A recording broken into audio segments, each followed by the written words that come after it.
Soy Gustavo Barcas Negras y esto es Maquinelab, evolución tecnológica de la mecánica. Pero comencemos a desmitificar las cosas. Muchas veces se nos acercan los propietarios de los vehículos o los conductores a decirnos que el carro tiene consumo de combustible elevado. Ese consumo de combustible elevado es porque realmente todos los sensores influyen dentro del sistema de inyección. Todos los sensores en el motor influyen en el sistema de inyección, eso ténganlo claro, señores. El ST, por ejemplo, el sensor de temperatura del refrigerante, ustedes han visto que cuando la temperatura se aumenta, el SM puede tomar una acción de reducir la potencia del motor, reduce la entrega de combustible. Más o menos cuando la temperatura se sobrepasa los límites, por cada grado de temperatura, él puede reducir un 6% de potencia del motor. Y si aún así la temperatura se sigue incrementando a valores críticos, el motor podría hasta apagarse si está configurado así en el SM, para protección por apagado del motor por exceso de temperatura, ¿no? Entonces miren que el sensor de temperatura me puede apagar el motor. O sea, de pronto es una manera directa de verlo, cómo me afecta el tema de la inyección. Pero no es solo eso. El motor va a tener diferentes desempeños. Por lo menos el comportamiento de un motor frío no va a ser igual al comportamiento de un motor caliente. Así que lo que va a hacer el SM es tomar ese valor de temperatura y dar una orden diferente a los inyectores. Dependiendo si el motor está muy frío y lo quiero calentar, yo puedo tener sobreinyección o puedo tener inyección el motor disparejo para calentarlo más rápido.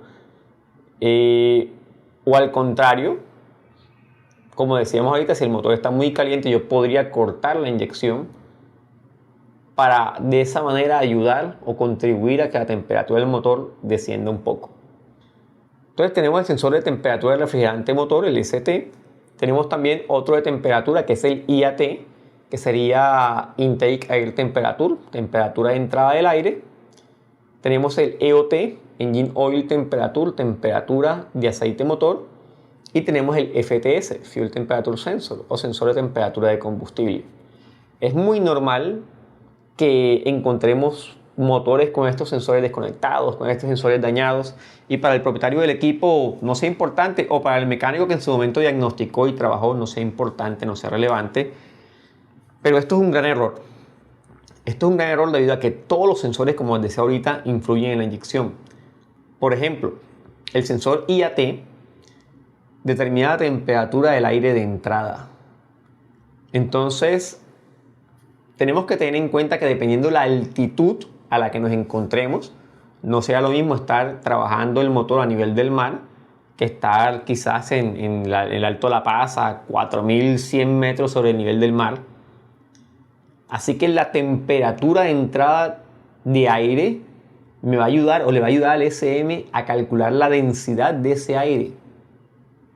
De pronto más adelante lo vamos a explicar un poco más claro para que lo entiendan, pero ese sensor de temperatura me va a ayudar a corregir la cantidad de aire exacta que está entrando al motor.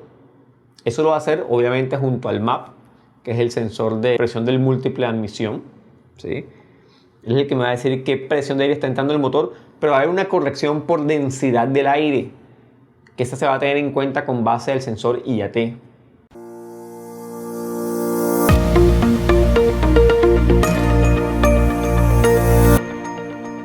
Soy Gustavo Barcas Negras y esto es Maquinelab, evolución tecnológica de la mecánica.